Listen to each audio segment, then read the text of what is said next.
Praise the Lord. Praise the Lord. अति सुंदर प्रार्थना रे परिचालना करिसंती अमनकर प्रिय सुना दीदी। प्रभु आपण को मध्य बहुल परिमाण रे आशीर्वाद करंतु। तबे आसंतु आज एक विशेष दिन प्रभुंकर नाम रे आमे समस्त एकाठी होई अछु। सोमवार दिन प्रातः काल रे प्रभु आम समस्त को एकाठी करी अछंती। पुणी आज मध्य हम माने एक नूतन चेहरा प्रभुंकर जने दासन को देखिबा, तांकठारो वाक्य शुणिबा। आमे समस्ते एक आकांक्षार सहित अपेक्षार सहित हृदय को संपूर्ण प्रभुंक ठारे समर्पण सहित बसिबा एवं आग को बढ़िबा। तेबे आसंद गोटिए वाक्य पढ़ी आज रे प्रार्थना को आरंभ करिबा। रोमियो पुस्तक दया करी पारुछंदी मो सहित खोलंतु। रोमियो पुस्तक तार 8 पर्वर 28 पद। एही अंशटी हेउची मोर मध्य गोटे बहुत फेवराइट पदटी बोली कहिबी। रोमियो पुस्तक 8 पर्वर 28 पद मुझे पाठ करुछि। जेउ माने ईश्वरं को प्रेम करंती, जेउ माने ताहांक संकल्प अनुसारे आहुत होई अछंती, ईश्वर जे समस्त विषय रे सेमानकर मंगल साधन करंती एहा आंभे माने जानो। Praise the Lord. हालेलुया कहिबा कि हालेलुया हालेलुया। प्रभुंक धन्यवाद देउअछि। एई अंशटी पढ़ी आज मु आपण मानकु समस्तंको प्रभु जीशु ख्रीष्टंकर मधुर नाम रे आज रे विशेष कार्यक्रम रियल मिनिस्ट्री तरफरु उपस्थापित हेउथबा सोमवार दिनर प्रातः कालीन प्रार्थना को समस्तंको विशेष नमस्कार सहित स्वागत करे। प्रत्येक मोर नमस्कार। प्रभु को धन्यवाद अछि मते मध्य सुंदर सुजोग देइथिबारु परिचालना करिबा पाए। तबे आसंतु आमने आगो को बढ़िबा। पदे मो प्रार्थना करिबी। प्रार्थना कला परे आमन को मध्य प्रिय भौणी मल्लिक अछंती, से आम मन को आराधना कढ़े नवा पाए प्रस्तुत थिबे। तबे आसंतु मो प्रार्थना करिबी। मो सहित दया करी समस्त सहयोग करंतु। प्रार्थना करिबा। सन्याधिपति सदा प्रभु आमे तुमर धन्यवाद करुवछु। आज रे प्रातः कालीन सभारे तुमे आम समस्त को एकाठी करिथिबार आमे तुमर गौरव करुवछु। तुम नाम महिमान्वित हेउ पिता। प्रभु लोकंक सम्मुखरे देखैबा पाए नुह किबा निजको कौनसी निजर प्रतिभा प्रकाश करिबा निमंते नुह किबा कौनसी कारणवशत नुह, केवल तुमर गौरव करिबा पाए, तुमरी प्रशंसा करिबा पाए, तुमरी आराधना करिबा पाए, तुम ठारू रब सुनिबा पाए आमे एही जो किछि समय बितेइबे एथिरे तुमे आमन को आशीर्वाद कर, तुमे दया कर। प्रभु प्रार्थना सुनिल आरंभरु शेष पर्यंत आमे जेते सब भाग नहीं अछु, केही केही प्रार्थना रे केही केही परिचालन रे ऑलरेडी प्रभु जीशु भाग नहीं सारी छंदी। सेमान को आशीर्वाद कर। पुणी बाकी समस्त कार्यक्रम तुमरी हस्तर समर्पण करे धन्यवाद दे प्रिय जीशु के नाम रे मागिलो। आमेन आमेन। तेबे जा हो प्रभु को धन्यवाद अछि। वर्तमान आमन को मध्य रे आराधना करिवा पाए मु स्वागत करिबी आमनकर प्रिय भौणी प्रवीणा मल्लिक। आ से भौणी को मध्य मु बहुत सम्मान करे। आ प्रकृति रे प्रभु तांको बहुत सुंदर भाव रे विभिन्न अंचल रे विभिन्न स्थान मानकर व्यवहार करू अछंती।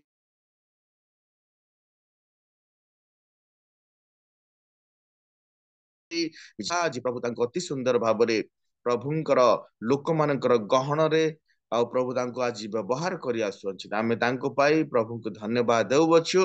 प्रभु जीशु ख्रीष्टंकर मधुर नाम रे आमनकर प्रिय भौणी प्रवीणा मल्लिक को मु स्वागत करूअछि। प्रिय भौणी प्रेज द लॉर्ड।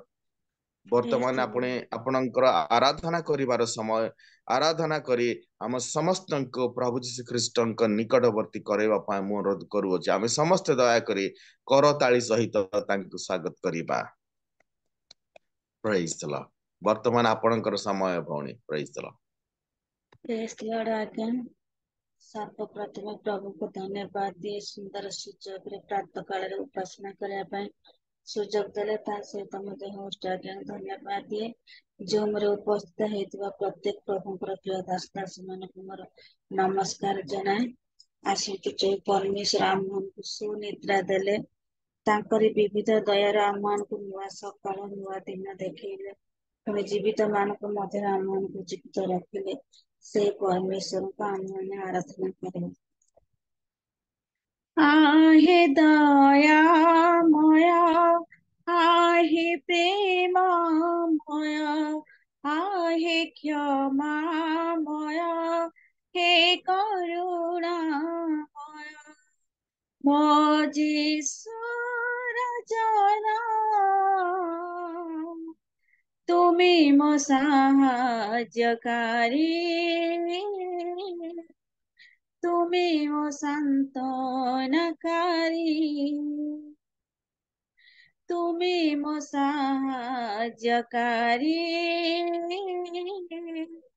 তুমি মো উদ্ধারকারী आहे दयामय आहे प्रेममय आहे क्षमामय हे करुणामय आहे दयामय आहे प्रेममय आहे क्षमामय हे करुणामय जीवनर सत्य पथे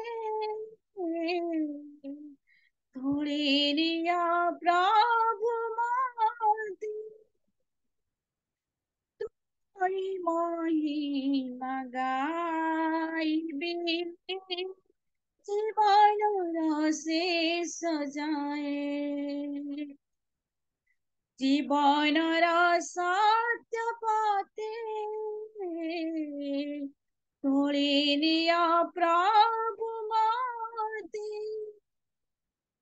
तुम्हारी महिमा गाइबे रही सदा साथ तुम्हें तुम प्रेमे सदा मजी रहिथिबे तुम गुणे साजी लागि रहिथिबे तुम प्रेमे सदा मजी रहिथिबे तुम गुणे साजी लागि रहिथिबे मो जीशुर जना তুমি মো পালনকারী তুমি মো মঙ্গলকারী তুমি মো পালনকারী তুমি মো মঙ্গলকারী आहे दयामय आहे प्रेममय आहे क्षमामय हे करुणामय हे मन मारुतिरे तुम्हें जीवंत जाना मन बगिचारे তুমি মো গোলাপ ফুল নেট করতেও মাত্র এই মন মারুতিরে মালিক তুমি জীবন্ত জানা হে মন বগিচারে তুমি মো গোলাপ ফুল ତୁମକୁ ମୋ ହୃଦେ ସାଇତି ରଖିଛି ନିରଳାରେ ବସି ଗୋପନେ ଭାବୁଛି ତୁମକୁ ମୋ ହୃଦେ ସାଇତି ରଖିଛି ନିରଳାରେ ବସି ଗୋପନେ ଭାବୁଛି ମୋ ଯୀଶୁର जना तुमे मो सान्त्वनाकारी तुमे मो मन्त्रणाकारी तुमे मो सान्त्वनाकारी तुमे मो मन्त्रणाकारी आहे दयामय आहे क्षमामय हे करुणामय मो जिसु राजन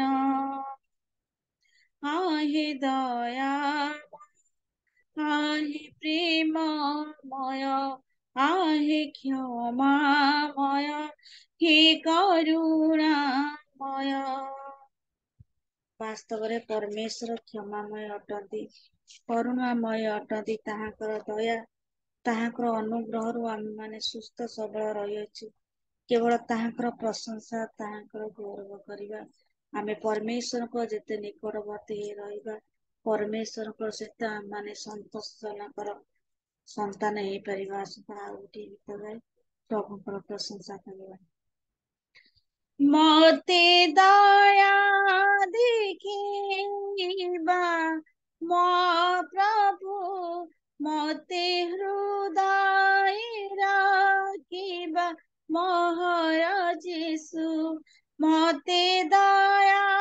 देखिबा मो प्रभु मते हृदय राखिबा मोहर जीशु मो साथीर रुहा मो प्रभु जीशु मो पाखे रुहा मो प्रभु जीशु मो साथीर रुहा मो प्रभु जीशु मो पाखे रुहा मो प्रभु जीशु मते दया देखिबा मो प्रभु मते हृदय राखिबा मोहर जीशु मते दया देखिबा मो प्रभु मते हृदय राखिबा मोहर जीशु आसे আছে তোমার তলে আসে আছে তোমার তলে মো দুঃখ কোনে মো দুঃখ কোনে তোমা পাশ আসে আছে তোমার তলে আসে আছে तले मो दुख कुने मो दुख कुने तुम पास मो साथीर रुहा मो प्रभु जीशु मो पाखे रुहा मो प्रभु जीशु मो साथीर रुहा मो प्रभु जीशु मो पाखे रुहा मो प्रभु जीशु मते दया देखिबा मो प्रभु मते हृदय राखिबा मोहर जीशु मते दया देखिबा मो प्रभु मते हृदय राखिबा मोहर जीशु आसिले मुझे तुम तले आसिले मुझे तुम पाद तले सबु पाई गली मो सबु पाई गली मो तुम पासे आसिले मुझे पाद तले आसिले ତଳେ ସବୁ ପାଇଗଲି ମୁଁ, ସବୁ ପାଇଗଲି ମୁଁ ତୁମ ପାଶି। ମୋ ସାଥିରେ ରୁହ ମୋ ପ୍ରଭୁ ଯୀଶୁ, ମୋ ପାଖରେ ରୁହ ମୋ ପ୍ରଭୁ ଯୀଶୁ, ମୋ ସାଥିରେ ରୁହ ମୋ ପ୍ରଭୁ ଯୀଶୁ, ମୋ ପାଖରେ ରୁହ ମୋ ପ୍ରଭୁ ଯୀଶୁ। ମତେ ଦୟା ଦେଖେଇବା ମୋ ପ୍ରଭୁ, ମତେ ହୃଦୟ ରଖିବା ମୋର ଯୀଶୁ, ମତେ ଦୟା ଦେଖେଇବା ମୋ ପ୍ରଭୁ, ମତେ ହୃଦୟ ରଖିବା ମୋର ଯୀଶୁ। ବାସ୍ତବରେ ପରମେଶ୍ୱରଙ୍କ ଦୟା ଆଉ ତାହାଙ୍କର କରୁଣା ଆମମାନଙ୍କୁ ଏ ଜଗତରେ ବଞ୍ଚେଇ ରଖିଅଛି। ପରମେଶ୍ୱର କେବଳ ଆମମାନଙ୍କର ଏ ଜଗତରେ ଏକା ସାଥୀ ଅଟନ୍ତି। ସୁଖ ଦୁଃଖରେ ଆମମାନଙ୍କ ସହିତ ରହିଥାନ୍ତି। କେବେ ହେଲେ ବି ସମସ୍ୟାର ପାହାଡ ଆସି ଛିଡା ହେଲେ ମଧ୍ୟ ପରମେଶ୍ୱର କେବେ ହେଲେ ବି ଆମମାନଙ୍କ ହାତକୁ ଛାଡି ନଥାନ୍ତି। ଅନେକ ସମୟରେ ଆମମାନଙ୍କ ବନ୍ଧୁ ବାନ୍ଧବ ଆମମାନଙ୍କୁ ଟିକେ ଟିକେ କଥା ଦୂର କରିଦେଇଥାନ୍ତି, କିନ୍ତୁ ପରମେଶ୍ୱର ସଦା ସର୍ବଦା ଆମମାନେ ସୁଖର ଦୁଃଖରେ ସାଥି ହୋଇ ଆମମାନଙ୍କ ସହିତ ରହିଥାନ୍ତି। ଆସନ୍ତୁ ଏଇ ଗୀତ ମାଧ୍ୟମରେ ଆମମାନେ ପରମେଶ୍ୱର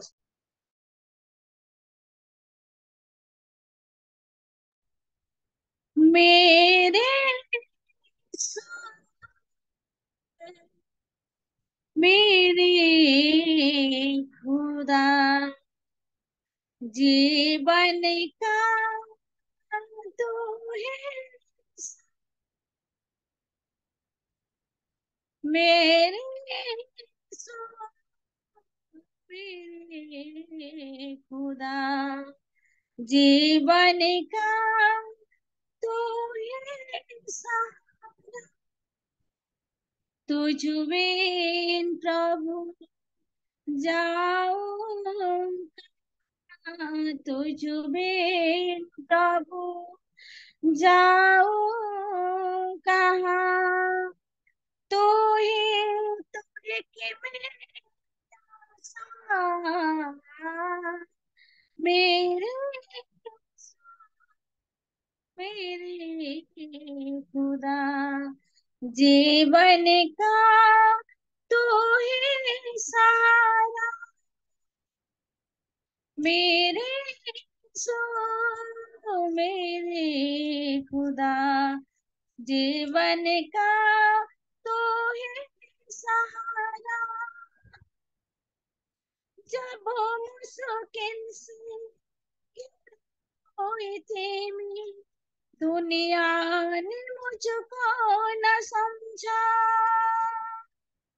अपनों ने जब ठुकरा दिया, मुझको बहुत तड़पाया। जब मुश्किल से घिरी हुई थी मैं, दुनिया ने मुझको न समझा, अपनों ने जब ठुकरा दिया, मुझको बहुत तड़पाया। किया तूने प्यार मुझसे है बन के पहाड़, किया तूने प्यार मुझसे है बन के बाहर आया। तुझ बिन प्रभु जाऊं कहाँ, तुझ बिन प्रभु जाऊं कहाँ, तू ही तो एक मेरा सहारा, मेरे मेरे खुदा जीवन का तू ही सहारा। मेरे यीशु मेरे खुदा जीवन का तो ही सहारा मेरे को ना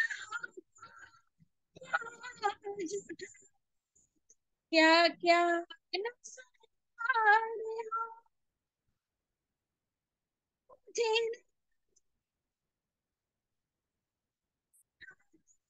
सूली पे चढ़ा दिया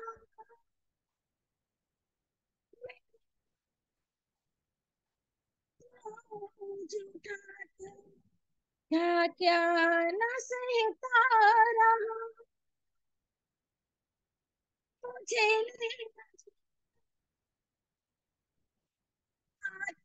तू सूली पे चढ़ा कैसा अनोखा प्यार है तेरे जीवन भर शांति तू पाया कैसा अनोखा प्यार है तेरा जीवन भर शांति तू पाया तुझ बिन प्रभु जाऊं कहाँ तुझ बिन प्रभु जाऊं कहाँ तू ही तो एक मेरी आशा मेरे यीशु मेरे खुदा जीवन का तू ही सहारा मेरे यीशु मेरे खुदा जीवन का तू ही सहारा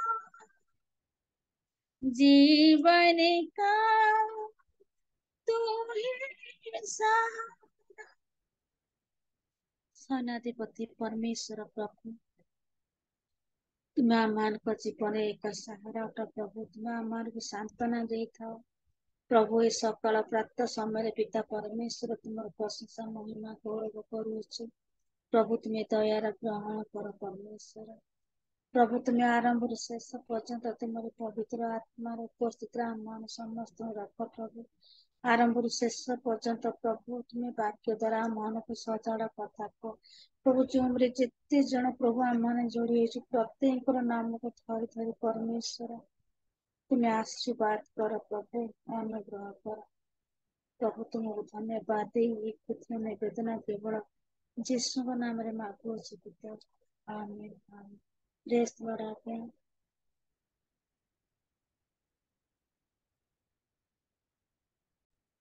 praise the Lord praise the Lord आमे समस्त ताली मारी प्रभु को धन्यवाद देबा आ भौणीकर उत्साह निमंते मध्य आमे प्रभु को धन्यवाद देबा अति सुंदर गीत गाई अति सुंदर भावरे निजको समर्पित जीवन सहित संपूर्ण भावरे एक गभीर अर्थपूर्ण गीत सहित आपण जो आमन को आराधना कढ़ई नहीं प्रभु को धन्यवाद देउछि शेष गीतटी जो तृतीय नंबर गीत गाउथिले बहुत सुंदर लागुଥିଲା अवश्य आपणकर वॉइस ब्रेकिंग होउतला भलरे सुभा जाउनथला तथापि आमे समस्त जानिथिबा गीत तेणु प्रभु गौरव पाहंतो तेबे आसंता आमे आगो को बढ़िबा प्रभु को धन्यवाद दउछु आ प्रवीण मौलिक भणी को मधे धन्यवाद देउ देउ आमे आगो को बढ़िबा वर्तमान आमनकर आउ वाक्य सुनिबार समय आउ वर्तमान अनाउंसमेंट वर्तमान करिबा ना आउ वाक्य परे करिबा पीटर बाबू वाक्य परे करिबा अनाउंसमेंट वाक्य परे करिबा वाक्य परे अनाउंसमेंट करिबा तबे आमे समस्त वाक्य पई प्रस्तुत हेबा वर्तमान 6:25 बाजिलानी आउ आज आमन को मध्य रे विशेष वाक्य दवा पई आसु अछंती आमे समस्त जानी अछु समस्तंकर घरे घरे परिचित प्रिय मानकर प्रभुंकर महान दास उपेंद्र परिछा नुआगडर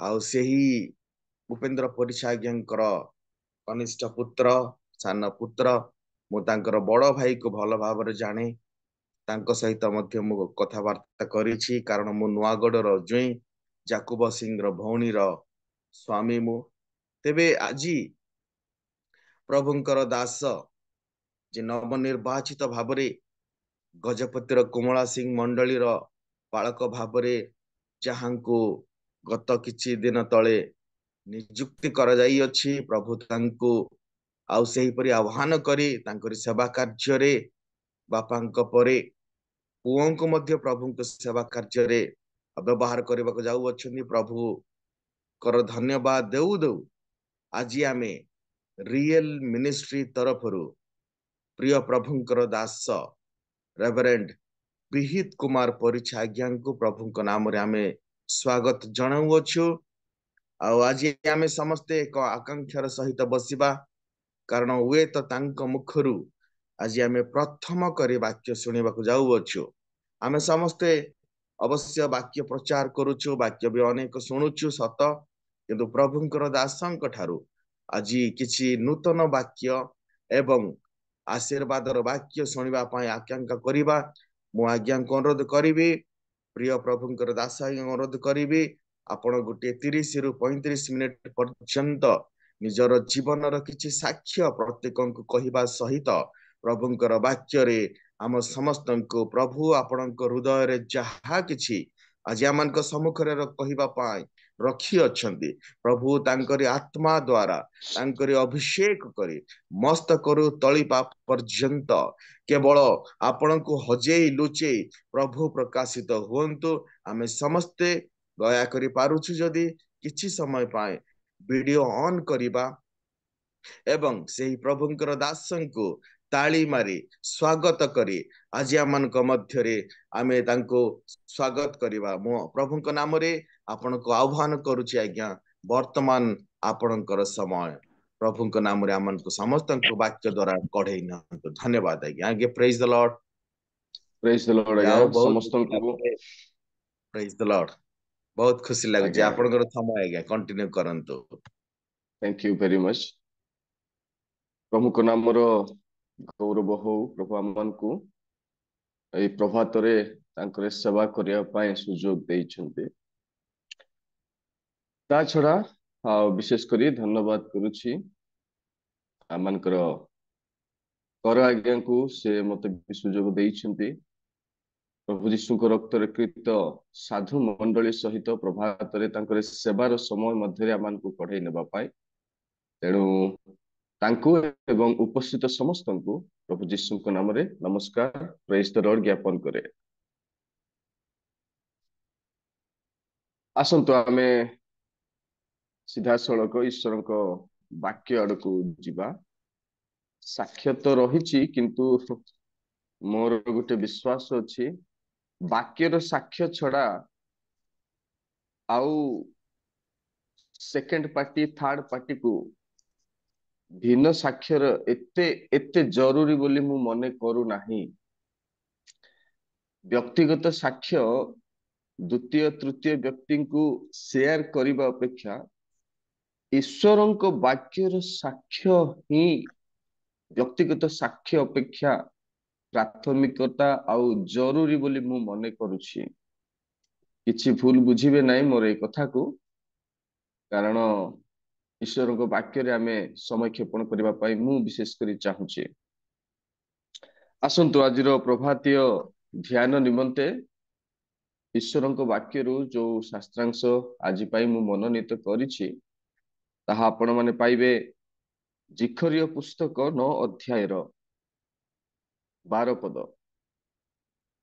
जिखरीय पुस्तक 9 अध्याय 12 पद सेठारे एपरी लेखा अछि हे भरोसा युक्त बंदी माने तुम्भे माने दृढ़ गड़ आड़े फेरी आस आम्भे तुम्भकु 2 गुण मंगल देवा बोली आज प्रकाश करूअछु प्रभु पठित वाक्य रे आम समस्त को आशीर्वाद करंतु आसंतु आमे प्रार्थना करिबा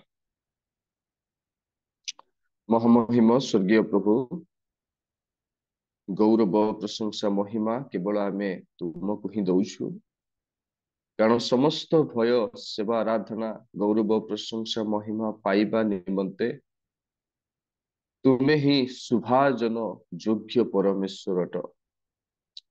ଧନ୍ୟବାଦ କରୁଛୁ ଆଜିର ଏହି ପ୍ରଭାତ ପାଇଁ।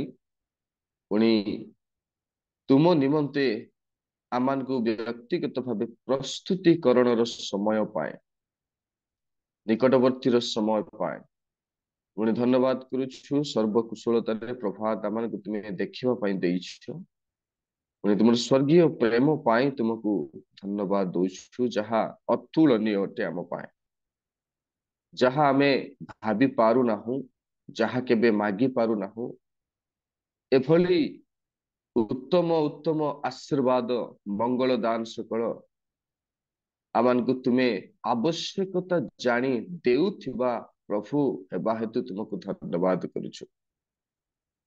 ଯେତେବେଳେ ତୁମ ଚରଣ ତଳକୁ ଆମେ ଆସୁଛୁ, ପୁଣି ତୁମ ବାକ୍ୟ ନେଇ ଆସୁଛୁ, ତୁମେ ଆମମାନଙ୍କୁ ଆବର, ଆମମାନଙ୍କ ସଙ୍ଗୀ ଇମାନୁଏଲ ପରମେଶ୍ୱର ହୁଅ। ତୁମ ବାକ୍ୟ ତୁମେ ଦିଅ ଆମମାନଙ୍କୁ। ଆଜି ପ୍ରଭାତରେ ଯେପରି ତୁମ ବାକ୍ୟର ସକଳ ତତ୍ଵମାନ ଆମେ ଜାଣିବୁ, ବୁଝିବୁ, ପୁଣି ତୁମ ବାକ୍ୟକୁ ପାଳନରେ ଜୀବନକୁ ଆମେ ପ୍ରସ୍ତୁତ କରିବୁ, ଏହି ଅନୁଗ୍ରହ ଦାନ କର। ସମସ୍ତ ମହିମା କେବଳ ଆମେ ତୁମକୁ ଦେଇ ଯୀଶୁଙ୍କ ନାମରେ ପ୍ରାର୍ଥନା କରୁଛୁ, ଆମେନ୍। ପ୍ରିୟ ପ୍ରଭୁଙ୍କ ଲୋକମାନେ, ଅଳ୍ପ ସମୟ ଆମେ ଧ୍ୟାନ କରିବା 12 ପଦରେ ଗୋଟିଏ କଥା ଲେଖା ଅଛି ଯେ, ହେ ଭରସା ଯୁକ୍ତ ବନ୍ଦୀ ମାନେ, ତୁମ୍ଭେ ମାନେ ଦୃଢ ଗଡ଼ ଆଡେ ଫେରି ଆସ। ଦୃଢ ଗଡ଼ ଆଡେ। ସେଇ ସମୟରେ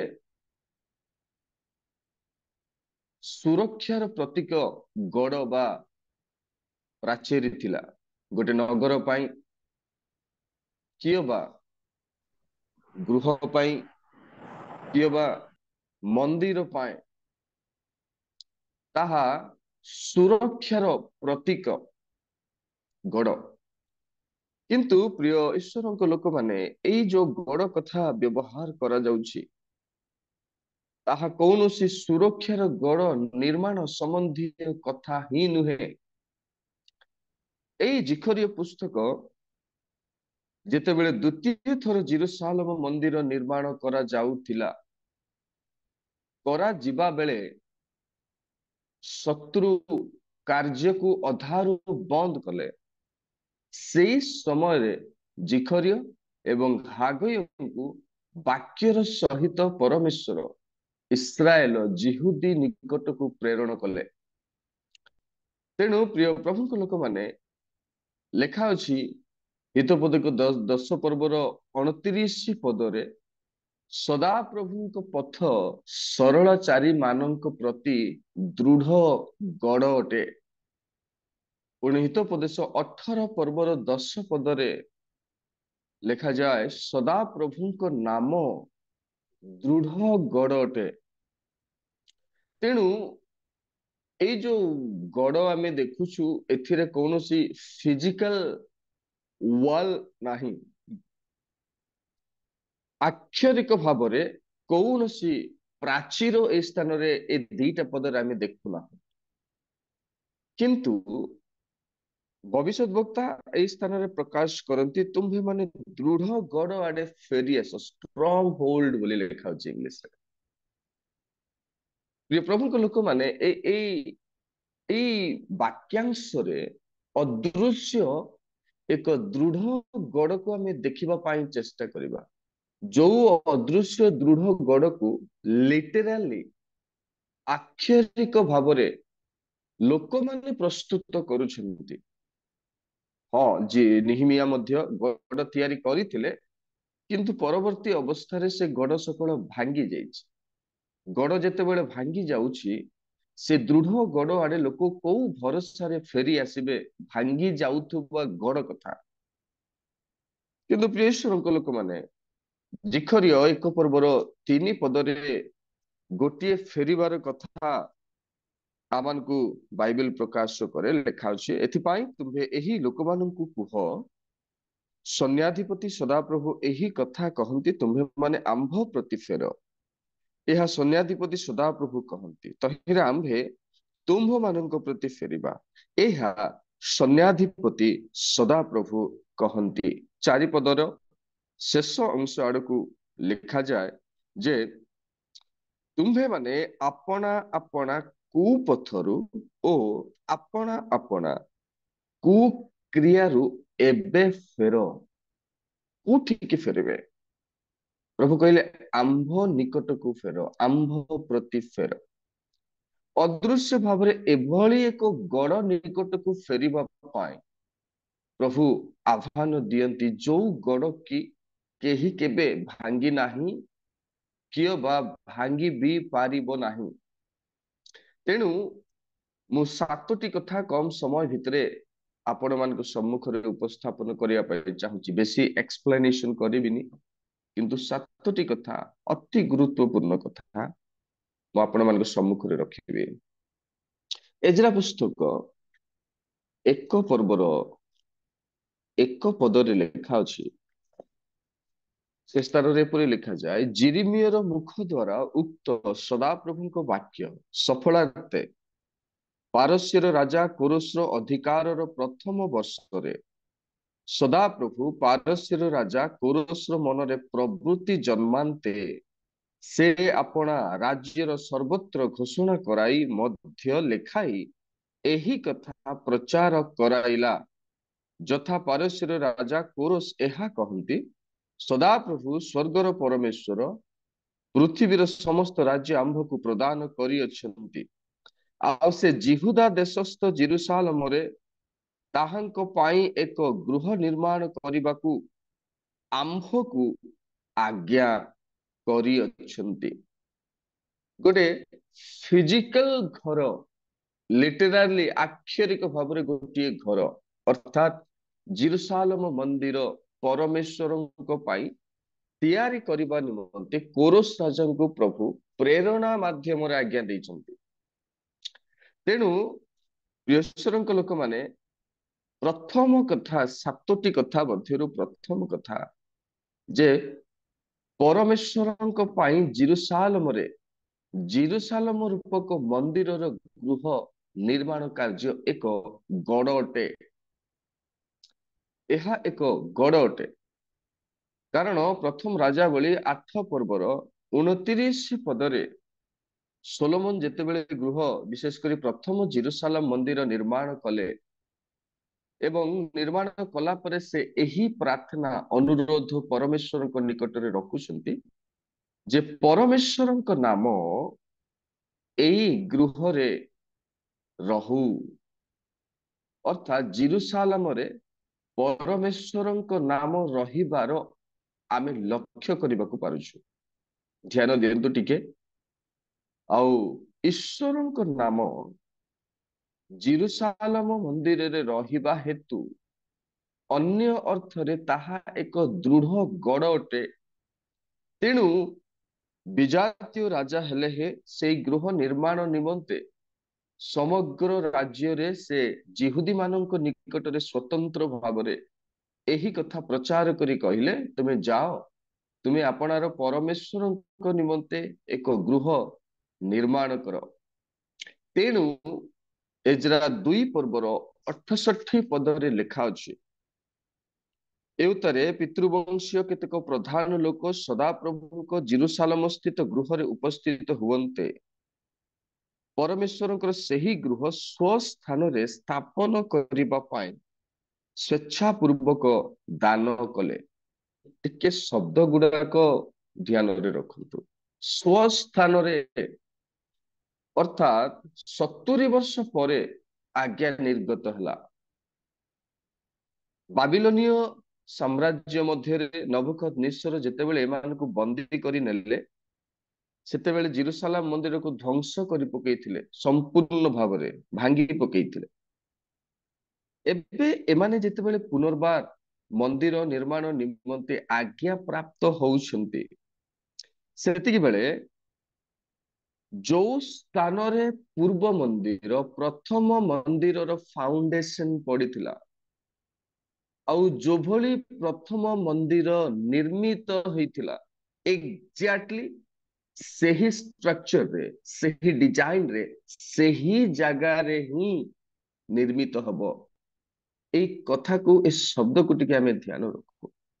ଆମେ ଯେତେ ନ୍ୟୁ କମର ଗୁଡାକ ନ୍ୟୁଲି ସେବାରେ ଯୋଗଦାନ କରୁଛୁ ଈଶ୍ୱରଙ୍କର ଡିଜାଇନକୁ ଈଶ୍ୱରଙ୍କର ପର୍ପୋଜକୁ ଆମେ ବୁଝି ନ ପାରି କିଛି ଗୋଟେ ନୂଆ କରିବା କିଛି ଗୋଟେ ଭିନ୍ନ କରିବା ଅଭିପ୍ରାୟରେ ଈଶ୍ୱରଙ୍କର ଯୋଜନାକୁ ଆମେ ବ୍ୟର୍ଥ କରୁଛୁ। ତେଣୁ ଆପଣଙ୍କର ଫିଜିକାଲ ଘର ହଉ କି ବା ଅଦୃଶ୍ୟ ଘର ହଉ ସ୍ପିରିଚୁଆଲ ଘର ହଉ ଈଶ୍ୱରଙ୍କ ଇଚ୍ଛା ଆଉ ଯୋଜନା ତାଙ୍କର ବାକ୍ୟ ଅନୁଯାୟୀ ଯାହା ନିର୍ମିତ ହବ ତାହା ସ୍ଥାୟୀ ହେବ ନାହିଁ। ପ୍ରିୟ ଈଶ୍ୱରଙ୍କ ଲୋକମାନେ ଏଇଭଳି ପରମେଶ୍ୱରଙ୍କ ପାଇଁ ଯୋଉଠି ତାଙ୍କ ନାମ ରହିବ ଯୋଉଠି ତାଙ୍କର ଉଦ୍ଦେଶ୍ୟକୁ ପ୍ରଭୁ ସଫଳ କରିବେ 30 ପଦ ମାନଙ୍କରେ ଲେଖା ଅଛି ପ୍ରଥମ ରାଜାବଳୀ 8 ପର୍ବର 30 ପଦ ମାନଙ୍କରେ ଯେ ଯୋଉମାନେ ତୁମ୍ଭ ଗୃହ ଆଡେ ଆପଣ ମୁଖ ଉଠାଇ ପ୍ରାର୍ଥନା କରିବେ ସ୍ୱର୍ଗରୁ ତୁମେ ଥାଇ ସେମାନଙ୍କର ପ୍ରାର୍ଥନା ଶ୍ରବଣ କର। ଏତେ ସହଜ କଥା ଗୁଡାକ ଏଇଟା ନୁହଁ। ତଥାପି ଏଭଳି ଘରକୁ ଆମେ ତିଆରି କରିବା ଆବଶ୍ୟକ।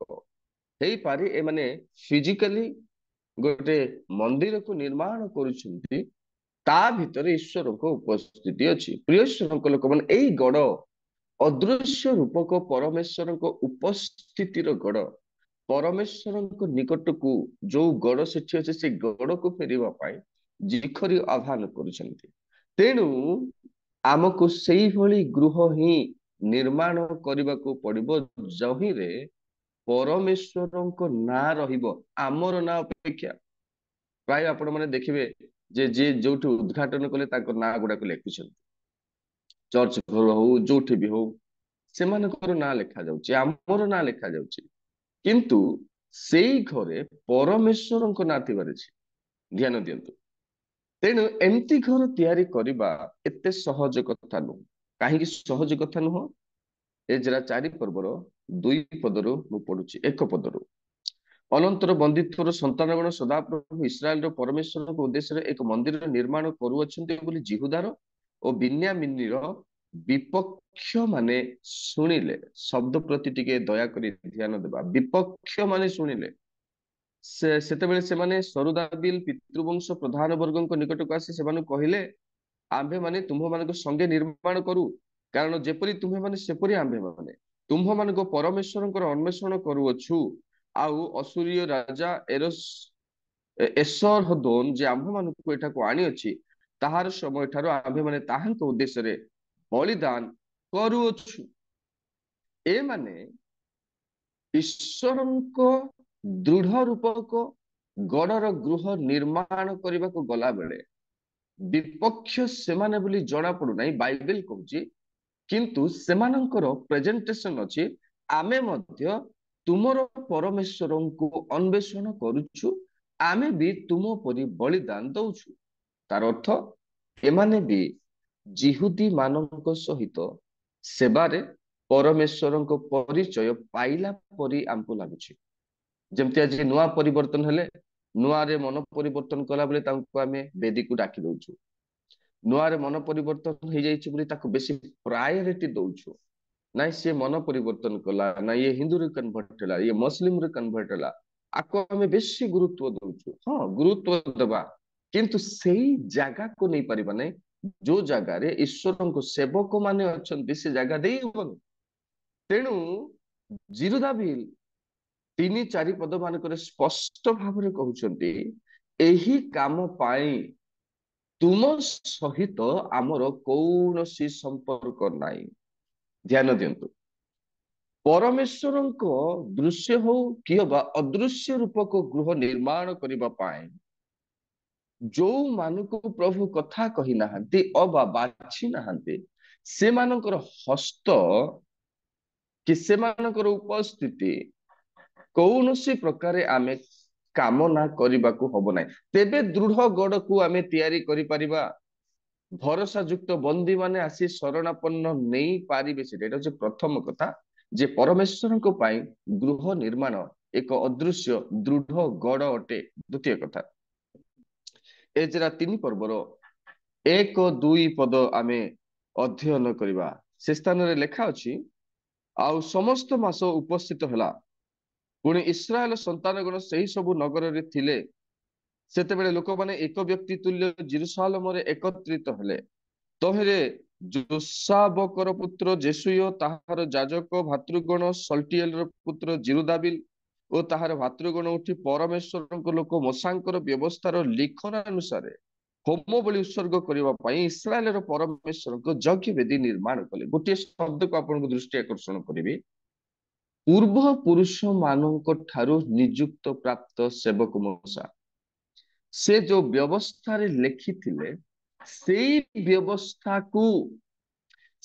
ବ୍ୟବସ୍ଥାକୁ କେତେ ପୁରୁଷ ପରେ ମଧ୍ୟ ଭୁଲି ଯିବା ପାଇଁ ଏଇଠି ଆମେ ଦେଖିବା ପାରୁନୁ।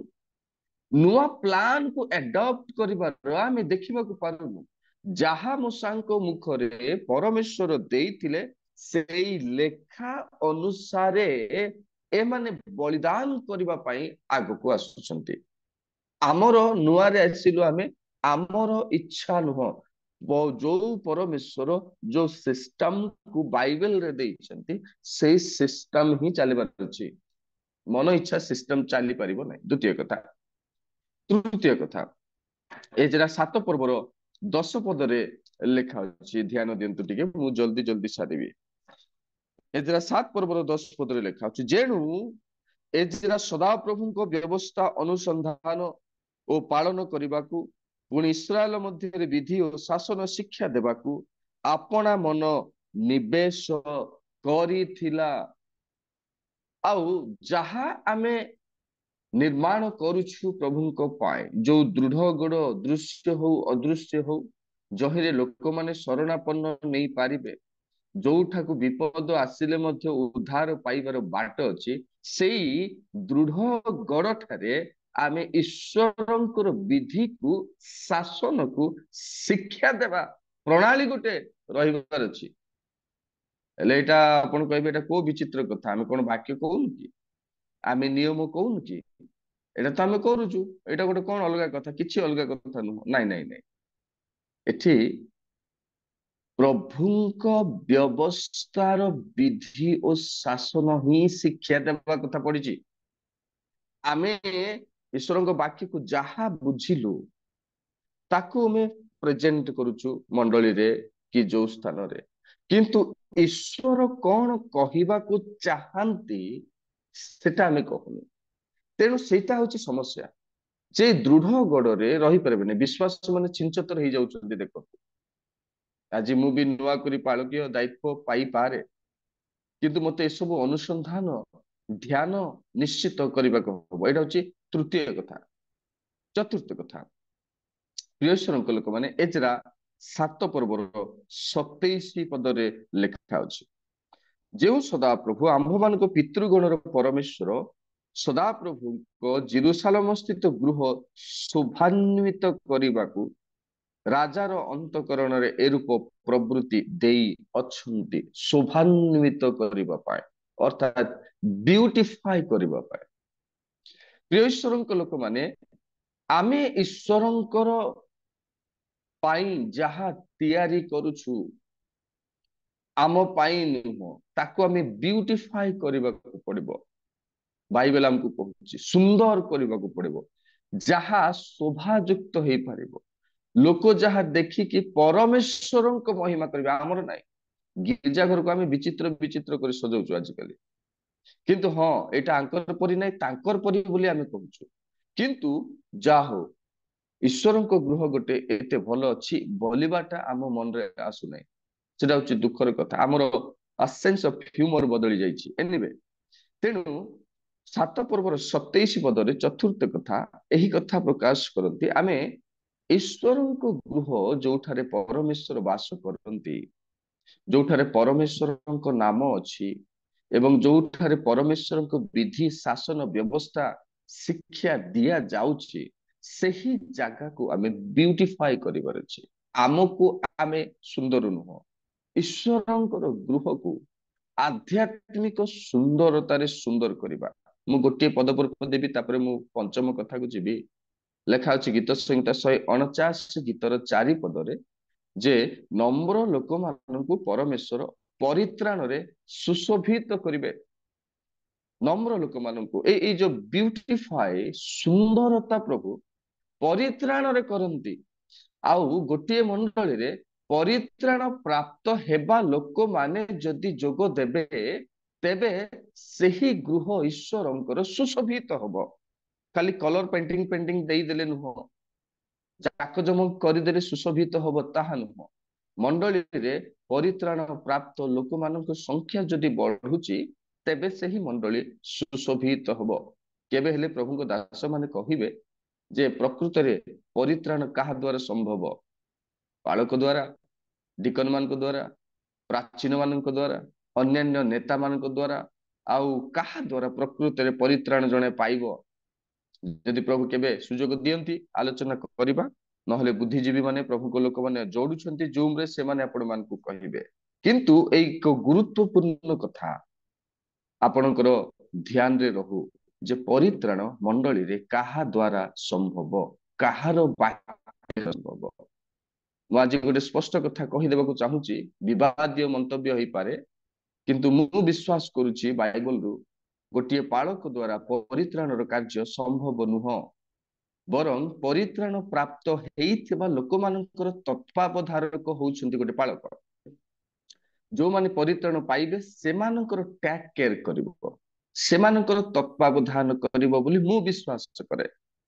ତେଣୁ ପ୍ରିୟ ପ୍ରଭୁଙ୍କ ଲୋକମାନେ ଯୋଉମାନେ ପରିତ୍ରାଣ ପ୍ରାପ୍ତ ହୁଅନ୍ତି, ଏଭଳି ଲୋକମାନେ ଯଦି ମଣ୍ଡଳୀରେ ମିଶୁଛନ୍ତି, ବଢୁଛନ୍ତି, ତେବେ ସେ ସୁଶୋଭିତ ହୁଏ ଗୋଟିଏ ମଣ୍ଡଳୀ ଈଶ୍ୱରଙ୍କର ଗୃହ। ଏଟା ହଉଛି ଚତୁର୍ଥ କଥା। ପଞ୍ଚମ କଥା, ଏଜରା 7 ପର୍ବର 28 ପଦରେ ଲେଖାଯାଏ, ଆଉ ରାଜାର ଓ ତାହାର ମନ୍ତ୍ରୀଗଣର ଓ ରାଜାର ପରାକ୍ରାନ୍ତ ଅଧିପତି ସମସ୍ତଙ୍କ ସାକ୍ଷାତରେ ମୋ ପ୍ରତି ଦୟା ପ୍ରକାଶ କରିଅଛନ୍ତି, ସେ ଧନ୍ୟ ହୁଅନ୍ତୁ। ଏହି ରୂପେ ମୋ ପ୍ରତି ସଦାପ୍ରଭୁ ମୋ ପରମେଶ୍ୱରଙ୍କ ହସ୍ତର ସହାୟତା ପ୍ରମାଣେ ମୁଁ ସବଳ ହେଲି ଓ ମୋ ସଙ୍ଗେ ଯାତ୍ରା କରିବାକୁ ଇସ୍ରାଏଲ ମଧ୍ୟରୁ ପ୍ରଧାନ ଲୋକଙ୍କୁ ଏକତ୍ର କଲି। ଧ୍ୟାନ ଦିଅନ୍ତୁ ଶବ୍ଦ ସବୁ। ଜାରବିୟମ ଏବଂ ରିହିବିୟମଙ୍କ ସମୟରେ ଇସ୍ରାଏଲ 2 ଭାଗରେ ବିଭକ୍ତ ହେଲା।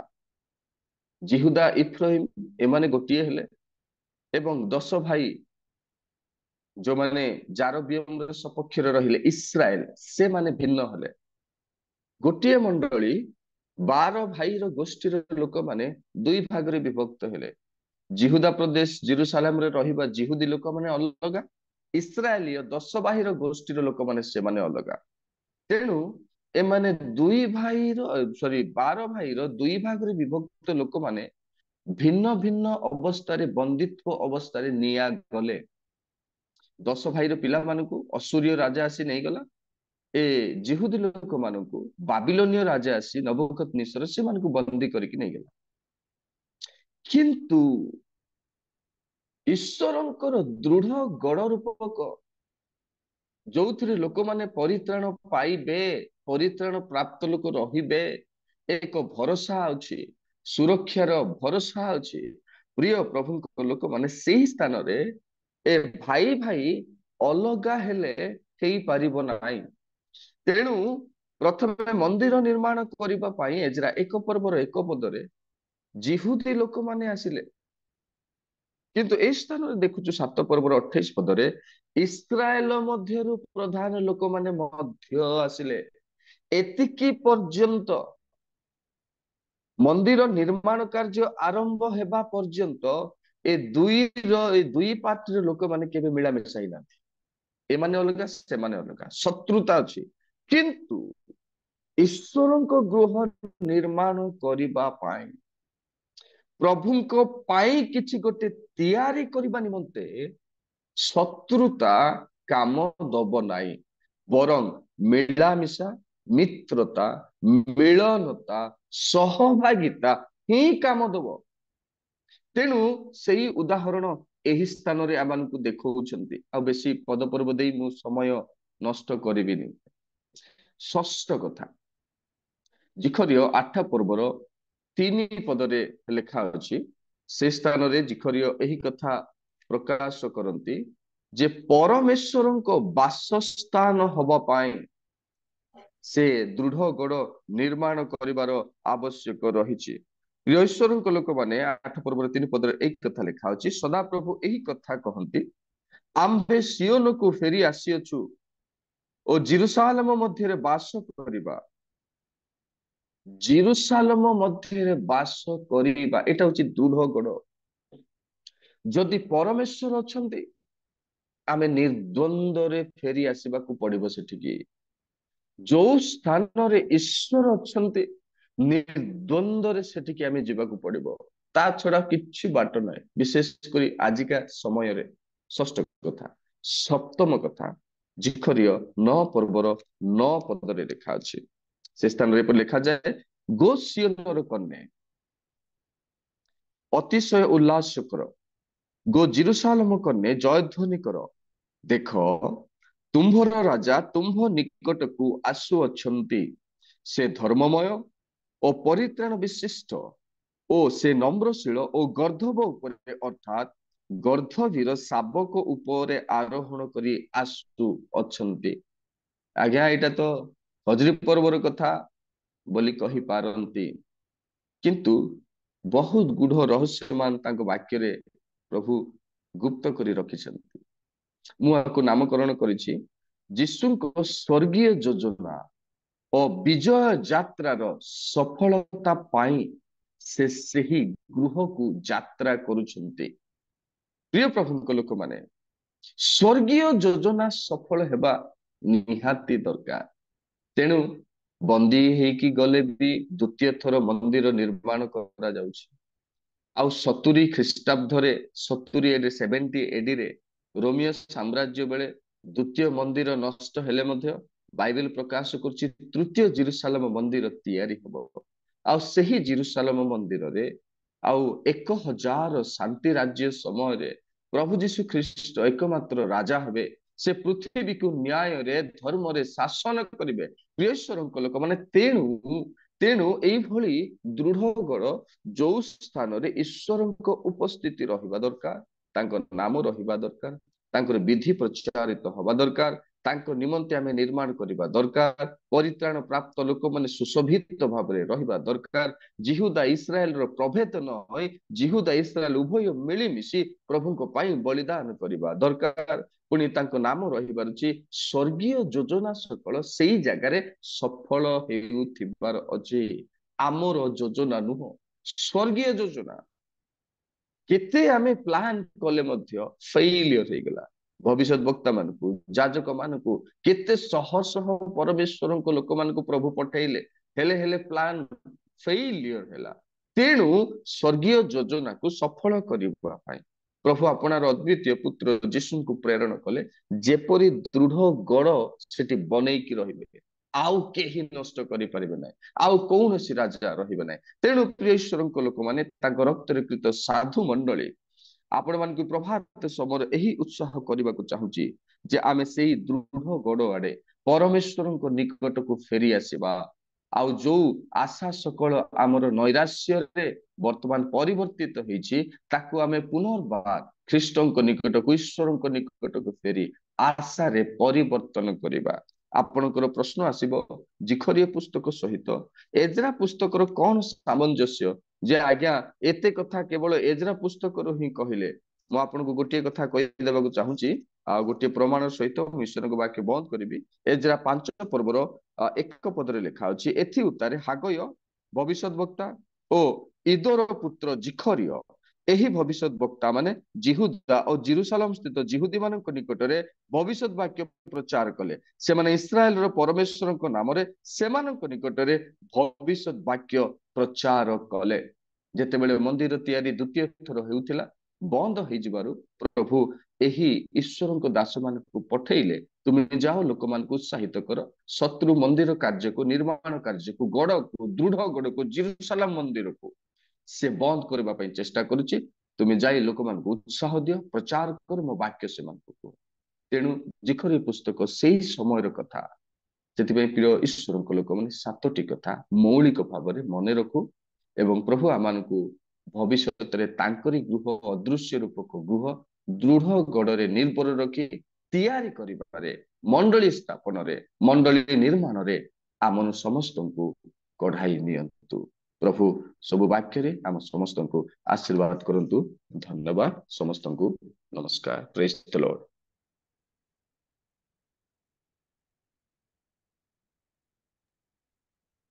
ପ୍ରେଜ୍ ଦ ଲର୍ଡ ପ୍ରଭୁଙ୍କୁ ଧନ୍ୟବାଦ ସୁନ୍ଦର ବାକ୍ୟ ପାଇଁ ମଧ୍ୟ ଆଉ ବିହିତ ପରିଚାୟକଙ୍କୁ ବି ଧନ୍ୟବାଦ ତେବେ ଆସନ୍ତୁ ଆମେ ଆଗକୁ ବଢିବା ମୋ ବାକ୍ୟ କୌଣସି ମତେ ଆଉ ଦୋହରାଇବାକୁ ଇଚ୍ଛା କରେ ନାହିଁ କିନ୍ତୁ ଗୋଟିଏ କଥା କହିବି ଯେ ରେଡିମେଡ୍ ଫୁଲପିଟ୍ ଅପେକ୍ଷା ଆମେ ଯଦି ମେକ୍ ରେଡି କରିବା ଆହୁରି ବହୁତ ବଢିଆ ଆଜି ଆମେ ଅନେକ ପ୍ରଭୁଙ୍କ ବାକ୍ୟ ଖ୍ରୀଷ୍ଟୀୟ ସମାଜ ମଧ୍ୟରେ ପ୍ରଚାର କରୁ ଆମେ ପ୍ରଭୁଙ୍କର ବାକ୍ୟ ଅନେକ ବିଜାତୀୟ ମାନଙ୍କ ମଧ୍ୟରେ ପ୍ରଚାର କରିବା ଆଜି ସେହିପରି ପ୍ରଭୁଙ୍କର ଜଣେ ମହାନ ଦାସୀ ଆମଙ୍କ ମଧ୍ୟରେ ଅଛନ୍ତି ସୁଦୂର ପଞ୍ଜାବରୁ ପ୍ରିୟ ଭଉଣୀ ରୀତା ଆନନ୍ଦ ମୁଁ ତାଙ୍କୁ ଅନୁରୋଧ କରିବି ଦୟାକରି ସେ ବର୍ତ୍ତମାନ ଆମେ ଯୋଉ ଆନାଉନ୍ସମେଣ୍ଟ ଶୁଣିବା ବିଶେଷ ପ୍ରାର୍ଥନା ସବୁ ଶୁଣିବା ଆଉ ସେହି ସମସ୍ତ ପ୍ରାର୍ଥନା ସେ ଶୁଣିବେ ଏବଂ ଆଗକୁ ପ୍ରାର୍ଥନାରେ କଢେଇ ନେବେ ପୁଣି ଆଜିର ବକ୍ତା ଆଜ୍ଞାଙ୍କୁ ପୁଣି ଯୋଉ ଭଉଣୀ ଆରାଧନା କରିଗଲେ ପ୍ରତ୍ୟେକଙ୍କୁ ପ୍ରଭୁଙ୍କ ହସ୍ତରେ ସମର୍ପଣ କରି ଆଗକୁ ବଢିବେ ବର୍ତ୍ତମାନ ଆନାଉନ୍ସମେଣ୍ଟର ସମୟ